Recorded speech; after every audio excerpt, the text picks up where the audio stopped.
So before he can count the 1, 2, 3, Sting music hits. Sting comes out, the debut of Sting, the first ever appearance for Sting on a WWE show.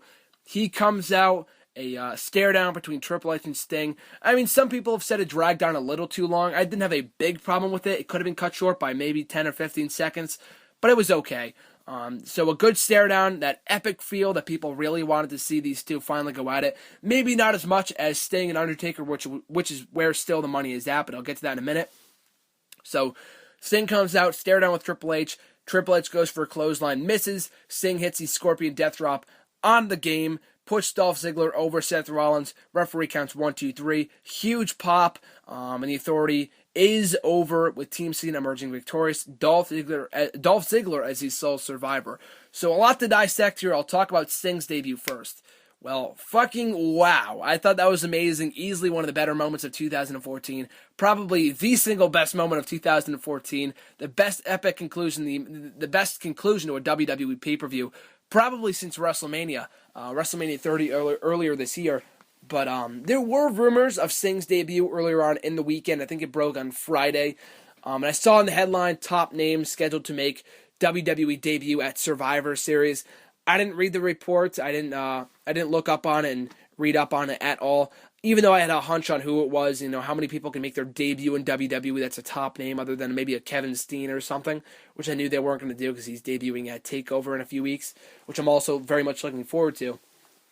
But even still, though, I kind of had a hunch who it was. People were asking about it all night, so even though it wasn't a complete shocker that Sting showed up in the capacity that he did, because I went back and looked at the reports, which I did not read the first time they were out, but there were some reports that Sting was going to be involved in a segment on the show where he calls out The Undertaker, and I'm so glad they did not do that. I think the manner that they brought him out with the music and the main event at the end of the show, nothing was going to fucking top Sting's debut, so I'm so glad they saved it until the end. And as opposed to doing after the Divas match or something dumb like that, because people would not have cared about the rest of the show if that was the case. So the way they handled it, I thought was great. So Sting is in WWE finally, massive reaction. There was a fan video on YouTube that someone took at the event, which I thought was amazing. It gave me chills, and so that was great. And I think that was taken down shortly thereafterwards. So fuck WWE for taking that down because I thought it was awesome. But still, though, I thought that was an awesome moment. Sting is now in WWE. So what do you do with Sting now that he's in the company? So now, I mean, it's been made clear since then that an authority figure will be instituted on Raw every week for a temporary, for the time being, until they can find someone permanent, because I'm guessing creative still has no idea who they're going to do in the long term. So they're going to do this for the meantime. So I don't really have much of a problem with that. But because we got Daniel Bryan on Monday night, which was really cool to see him back. The Authority, we have the anonymous Raw general manager next week. Hated that fucking laptop. We're getting back next week. Even though it was already revealed to be Hornswoggle, so hopefully they can address that. But anyway, so what do you do with Sting? I do not want to see him as a new Authority figure. I have addressed this before in my reviews and hashtag AskGSM. There's really no need for Sting to be an Authority figure, and I don't think that's the plan anyway, so no problems there. He was an Authority figure over in TNA. He was watered down. He was overexposed, and I'm very, very glad that's not going to be the case with Sting.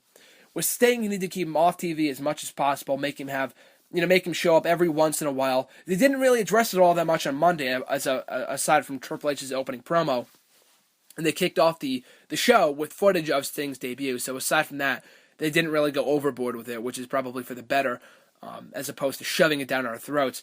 But, yeah, what do you do with Sting now? I mean, it's apparent that he's going to be apparently facing Triple H at WrestleMania 31, which I have no problem with, and it appears that Undertaker will not be able to go at WrestleMania. That is yet to be confirmed. I mean, I'm hoping they address the situation that if Sting versus Triple H does happen at WrestleMania, it's a one-match deal. To my belief, they are only doing one match with Sting. I've since read reports that indicate that we might get Sting versus Undertaker and Sting versus Triple H, and that we might get a few matches from Sting. I mean, I'd be completely content with one match from Sting, and I mean, I marked the hell out when he made his return on Sunday. I thought it made for an awesome moment, so they should not water that down by having him show up every week on Raw, but going back to what I said before, in that if Sting versus Triple H is the plan for WrestleMania 31, I have no problem with it whatsoever, as long as they continue to build it properly and do it in small doses going up to WrestleMania, because WrestleMania is still 4 or 5 months away, so we still got plenty of time before then to see more of Sting and stuff like that. You don't need to rush into that feud immediately, so I have no problem with that. But still, though, I look forward to Sting in WWE. Very glad to see him finally make his debut after all this time. After the rumors of him coming over, first started up in 2011. First started up after WrestleMania this year when he said 31 was his favorite number, which got a lot of people talking. A lot of people thought he would show up at WrestleMania on the night after, and all this other stuff when the video game came out, and all this stuff finally building up to this point in a shocking manner. I'm glad they didn't advertise it. The way they did it was awesome, and I'm very much looking forward to Sting's first WWE match, whether it be at Royal Rumble or WrestleMania, whenever it may be. I'm still very much looking forward to it, regardless of who it's against. If we don't get Sting versus Undertaker, it's not the end of the world. That's still my preferable dream match, and I don't want to hear that it's going to be a shitty match, because who cares if it's going to be a shitty match? It's all about the build-up, the promos, the vignettes, the character, the in-ring psychology between these two guys. That's what's going to sell the pay-per-view, not the fucking fact that it's going to be a 5-star classic. Lesnar versus Undertaker was not a good fit because we've seen it before. At least Sting versus Undertaker is one of the most anticipated matches, if not the most anticipated match in WWE in wrestling history. So if we get that match, I'd be super happy about it, would not care about the in-ring work whatsoever. But if we don't get it, like I said before, it's not the end of the world, and we could still get a solid match out of Triple H and Sting.